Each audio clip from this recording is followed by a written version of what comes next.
Hi, welcome to xmTuition, where I help everyone with their physics homework. In this video, I'll be going through question 1 of the oscillations revision package. Let's get started. In this question, we're asked to distinguish between the angular velocity of a body in circular motion and the angular frequency of a body in simple harmonic motion. Have you realized that this quantity omega appears in both the topic of circular motion and SHM? Remember, in circular motion, we have V is equals to R omega. So this omega is the angular frequency, right? Then in SHM, we have x equals to x naught sine omega t.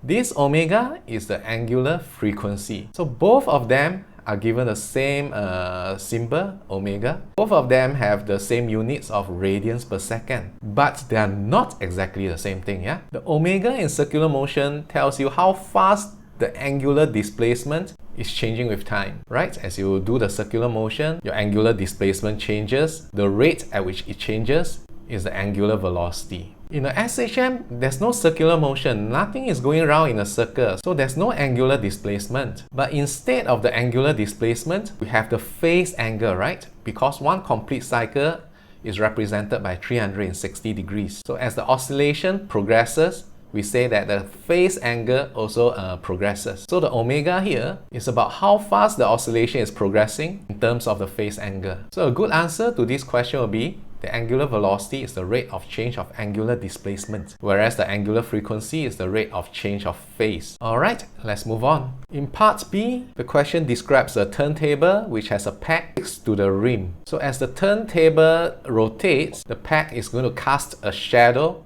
on this screen because we are shining a beam of parallel light here. So the position of the shadow is denoted by t, and the question now wants an expression for this length as t. So do you notice that this length is actually this length? And so looking at this right angled triangle, we have r here and theta here.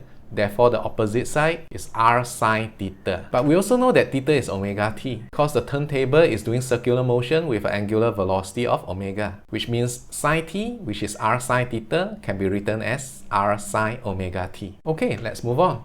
In this part, we are told that the radius of the turntable is 20 cm and its angular velocity is 3.5 radians per second. Now they talk about the amplitude and period of the motion of the shadow on the screen. Amplitude and period, are they saying that the shadow is actually doing a simple harmonic motion? Looks like it, yeah?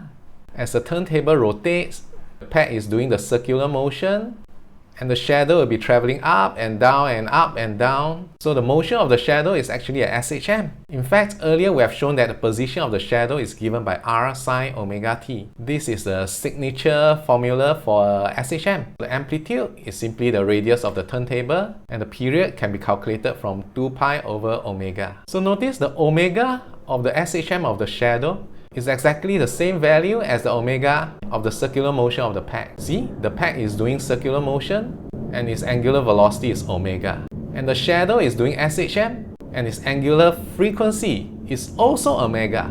So the omega is same in value, but maybe a bit different in meaning. Okay, let's move on. In part C3, they want us to calculate the speed of the shadow as it passes through S. So S is the equilibrium position of the SHM. So the maximum speed of a SHM is just omega x naught. Some students ask me how to memorize this formula. Well, you don't really have to memorize it. These two formulas are given in the data list. So from the Vx equation, you can tell that the maximum V happens when x is 0. So if x is 0, maximum V is omega x naught. Or you can quickly derive the maximum velocity just by writing down x is x naught sine omega t. You differentiate this thing, the omega pops out. So omega x naught is the maximum velocity. In the next part, they ask for the maximum acceleration. So if you know a is negative omega square x, you know that maximum acceleration is omega square x naught. Or of course you can differentiate v one more time. Omega pops out one more time. That's how you get an omega square x naught here. Okay, let's move on to part D. Part D says that we are going to fix another peg to the turntable. So that peg is going to cast its own shadow, and that shadow is going to be a SHM as well. But we are told that this shadow leads the motion of the original shadow by pi over 4 radian, but it has half the amplitude as the original shadow. So where are we going to put the peg? We know that the amplitude of the oscillation depends on the radius of the circular motion. So the original SHM has the amplitude of this radius. If you want to halve the amplitude, you want a peg that is moving with half the radius. So the peg has to position somewhere along this circle, which has half the radius of the turntable. Now, if we put the peg here, then the two shadows will be oscillating in phase, right? So where should we put the peg if we want its shadow to be ahead? We just have to put the peg a bit in front. If you want to lead by pi over 4 radians, what is pi over 4 radians in degrees? Pi is 180 degrees, so pi over 4 is 45 degrees. So you want to put this peg 45 degrees ahead of this peg. So you want to put it somewhere here.